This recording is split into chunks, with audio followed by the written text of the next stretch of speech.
semana. Como eu lhe disse ontem e hoje, nós íamos ter uma conversa improvável e essa conversa improvável tem essencialmente a ver com a alteração da fiscalidade no mercado dos híbridos.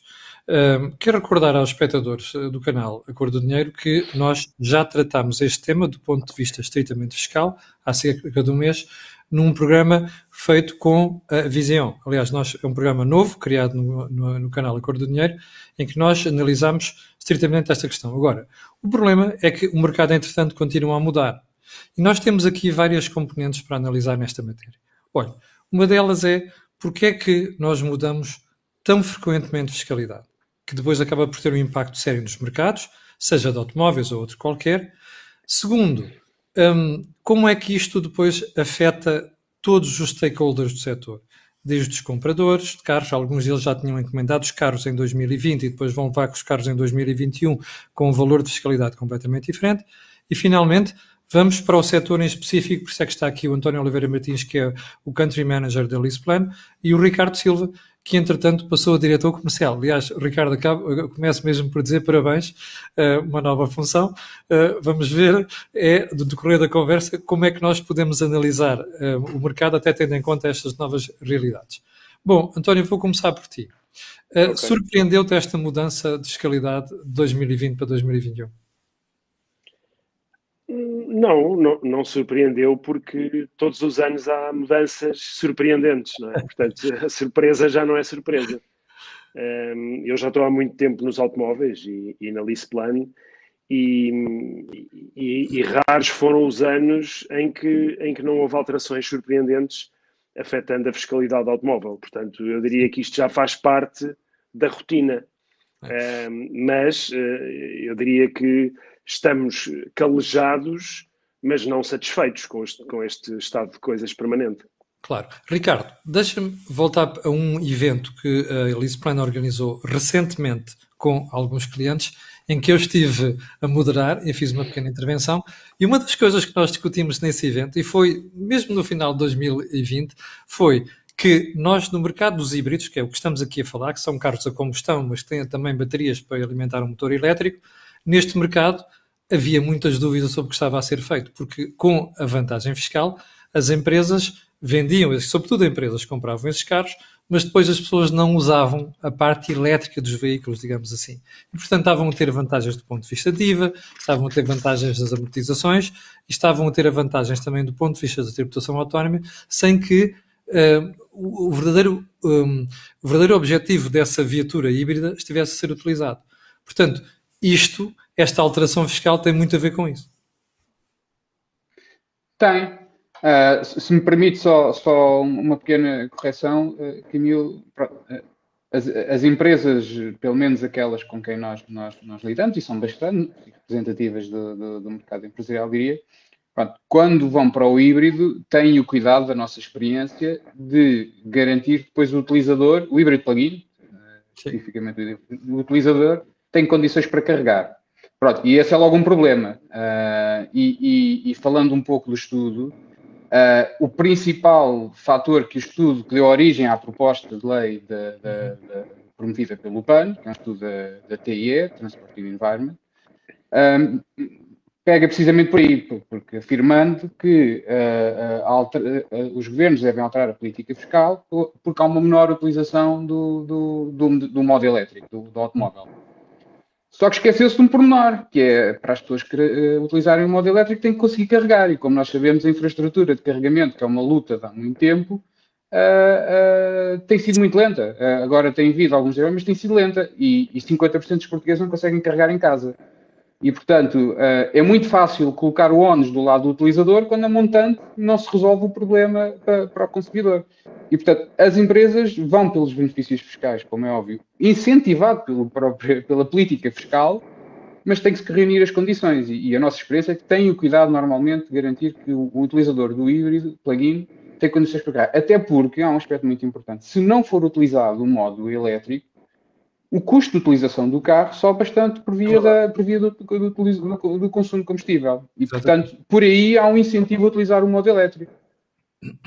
António, quando toda esta questão que se colocou, antes do Estado ter legislado sobre esta matéria, concedendo os tais benefícios fiscais, não se devia ter pensado em tudo isto primeiro, que é, será que nós temos uma rede que já permite fazer ou melhor, provocar um crescimento massivo da venda de automóveis híbridos plug-in? Isto não foi mal pensado, ou seja, não foi mal analisado por parte do Estado nessa altura?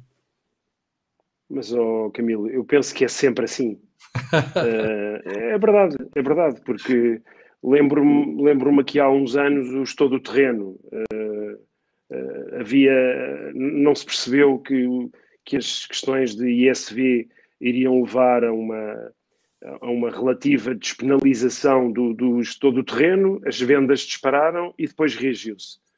Agora, as regras que se aplicavam ao elétrico eram parcialmente aplicáveis aos híbridos plug-in, as vendas dispararam, reagiu-se.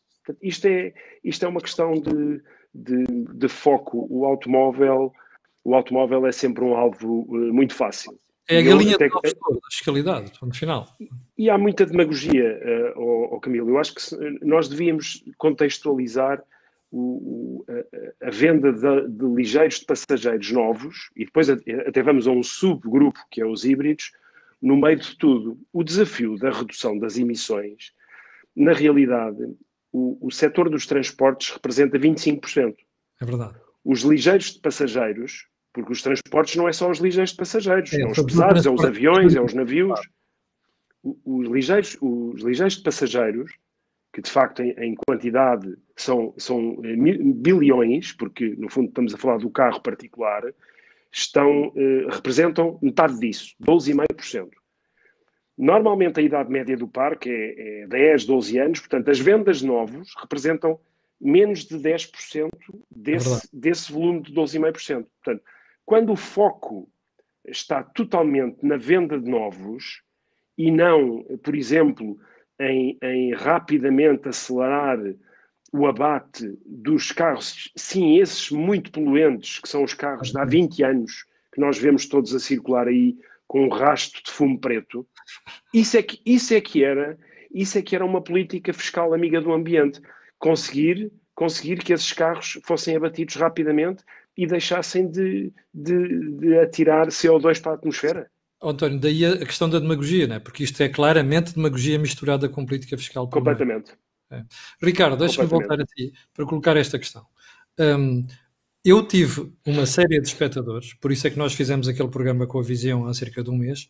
Eu tive uma série de espectadores que me escreveram a queixar-se, que diziam assim: olha, eu encomendei o carro em 2020, o problema é que os fabricantes estão com um problema no line-up e na linha de produção, e portanto não vão conseguir entregar o carro em 2020, vão entregá-lo em 2021. Mas eu agora fiz as contas para um certo valor do automóvel para a minha empresa e custo de utilização em 2020 e agora em 2021 vai mudar completamente. Nos cálculos que nós fizemos há um mês, apresentámos um automóvel que custava 49.900 euros e com a alteração da fiscalidade vai saltar para 64 mil euros. Isto é uma coisa impensável. Ora, o que é que eu gostava de tentar perceber, Ricardo, do ponto de vista da LeasePlan e das empresas em geral, como é que vocês agora conseguem lidar com isto? O cliente que encomendou o carro, por exemplo, em 2020 e que agora é confrontado com esta alteração e com o aumento de custo associado à detenção do automóvel. Pois, o primeiro aspecto temos de trabalhar é informar os clientes. Para aqueles que ainda não tomaram a decisão, ainda vão a tempo.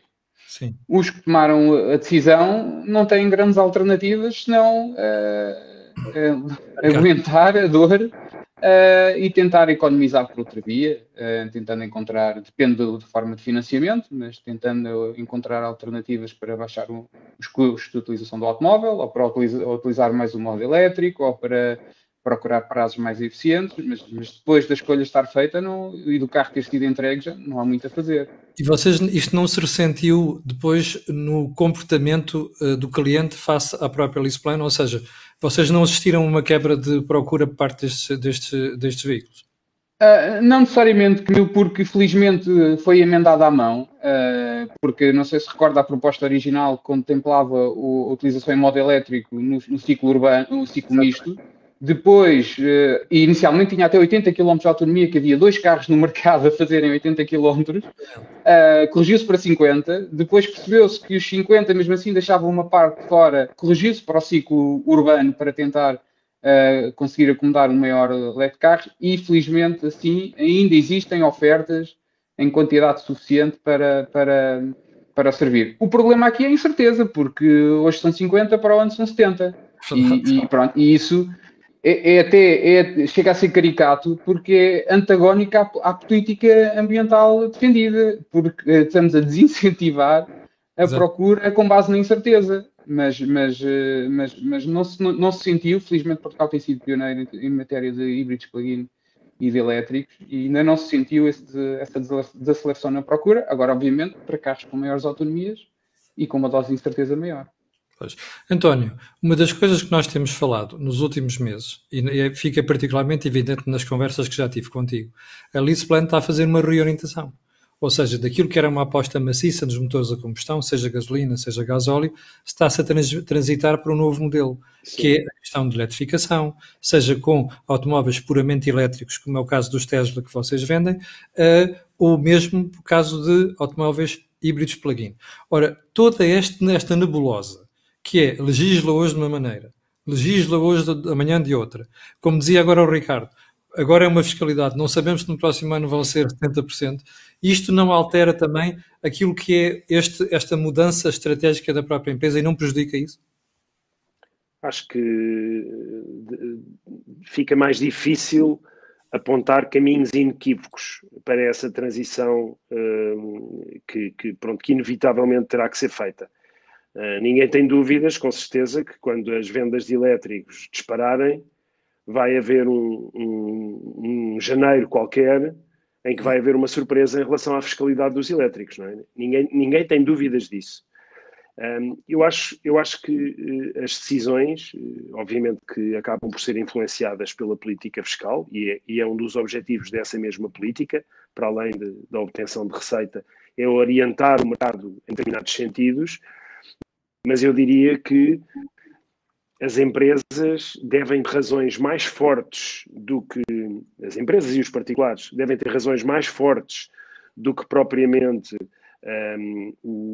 a fiscalidade quando decidem enverdar por este caminho. Deve haver razões de poupança efetiva, de custo de utilização, de consciencialização ambiental, no fundo, responsabilidade corporativa, mas por que não procurar que, independentemente da fiscalidade, sejam soluções robustas do ponto de vista de custo e de contributo para a rentabilidade da empresa. Porque elas poderão e deverão ser, a prazo, independentemente da fiscalidade, deverão ser soluções que, do ponto de vista económico, fazem sentido. Sim. Ricardo, vocês não vão abrandar a oferta neste segmento, então, segundo depreendo da resposta anterior? Não, muito pelo contrário. Primeiro é importante referir que há procura. Pronto, as empresas, como o António acabou de referir, tomam decisões com base em fatores económicos, mas também têm a sua própria política de responsabilidade social e ambiental neste caso. Portanto, aliás, nós no estudo que fizemos recentemente, concluiu-se que a consciência do impacto que as nossas escolhas têm em tudo na vida, inclusive o ambiente, subiu. E, portanto, a pandemia acabou por acelerar o desejo de transição. Agora, obviamente, que o aconselhamento que damos é em função daquilo que também são as orientações. Neste caso, a fiscalidade tem um impacto grande.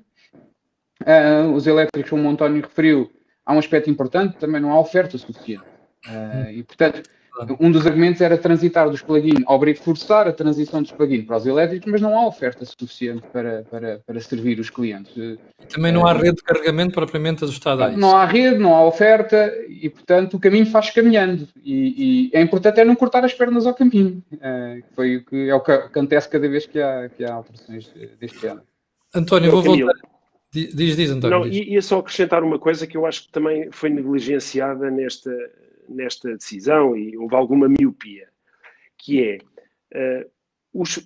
para mim, os híbridos plug-in têm um papel muito importante no sentido de ajudar o mercado a transitar para o elétrico. porque proporciona uma primeira experiência com a questão do carregamento, retira muita da ansiedade, retira muita da ansiedade, mas educa o consumidor na utilização de um veículo elétrico, na questão da compra de um carregador, de ter os consumos separados na sua conta, etc. Portanto, prepara o mercado para a transição elétrica. E esse é um aspecto que eu acho que não foi suficientemente tido em conta.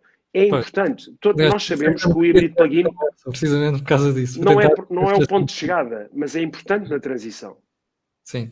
Ricardo, tendo em conta esta linha que o António está a referir, eu fiz uma entrevista ao responsável da Brisa por esta área e vocês, a meados do ano passado, onde nós sabíamos que não podíamos divulgar naquela altura, mas sabíamos que a Brisa ia criar, junto dos postos da Galp, uma rede de carregadores com maior potência. Ora bem, isto já foi anunciado. Estas iniciativas podem contribuir, aliás, até uma parceria com a própria LeasePlan nesse sentido. Estas parcerias podem contribuir para acelerar esta transição da combustão para o mercado de eletricidade pura e simplesmente. Eu diria mais, não contribui, são chave. São chave. Ter infraestrutura, especialmente se olharmos para a rede de autoestradas, onde normalmente fazemos deslocações, como é óbvio, maior, é absolutamente chave ter infraestrutura de carregamento ultra rápido, não só rápido, mas ultra rápido, como é o caso.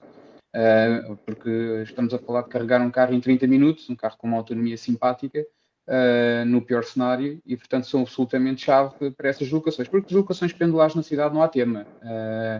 Aliás, foi uma das aprendizagens que se fez foi uma das aprendizagens que se fez no tema, no tempo, foi que ao início despejou-se carregadores nas cidades, mas na verdade onde eles são mais necessários, são necessários nas cidades também, é nas vias rápidas. E esses investimentos são chave. E rede de carregamento ultra rápido, particularmente, vemos também nos centros comerciais, que a própria forma como nos abastecemos um elétrico é completamente diferente da forma como abastecemos um carro a combustão. E, portanto, vê-se a crescer redes nos centros comerciais onde as pessoas tipicamente andam e nos mercados. Para fechar a entrevista, vou só perguntar se estás otimista em relação a 2021 e estão preparados para depois mais alguma ginga-joga de mudança fiscal que possa aparecer por aí até ao final do ano. É isso. Até ao final do ano. Normalmente janeiro é que é a época. Mas eu digo final do ano, orçamento, que é para o próximo ano, é nesse sentido que eu estou. Não, mas isso não tenho dúvidas, aliás, por um lado até valoriza o papel de uma empresa com a LeasePlan, porque pronto, todos os anos temos a obrigação de esclarecer o público e no fundo tentar avaliar os impactos destas alterações e portanto mantém-nos sempre aqui ocupados e atentos. E flexíveis para analisar as soluções. Importantes no esclarecimento dos nossos clientes e parceiros.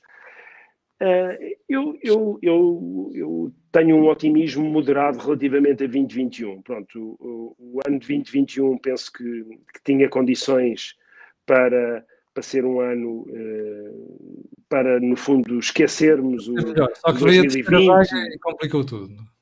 Acho que este confinamento, pronto, veio aqui adiar um bocadinho o início do ano económico, que mesmo assim, mesmo que não vá ter 12 meses, porque parece-me ser uma evidência, acredito que depois, com já uma parte da população vacinada, portanto, com uma luz ao fundo do túnel um bocadinho mais brilhante, acredito que depois vá ser um crescendo muito forte e rápido. Mas é preciso ainda passar por alguns cabos de tormentas como o que estamos a passar agora. Sim, senhor. António e Ricardo, já agora volto a dizer, Ricardo, parabéns pelas novas funções. Obrigado. Espero que corra tudo bem. Quanto a nós, haveremos de fazer seguramente lá mais para outra altura do ano um update disto tudo, até para perceber como é que o mercado como é que está a comportar. E já agora, boa sorte também para vocês, António. E até Obrigado, Camilo.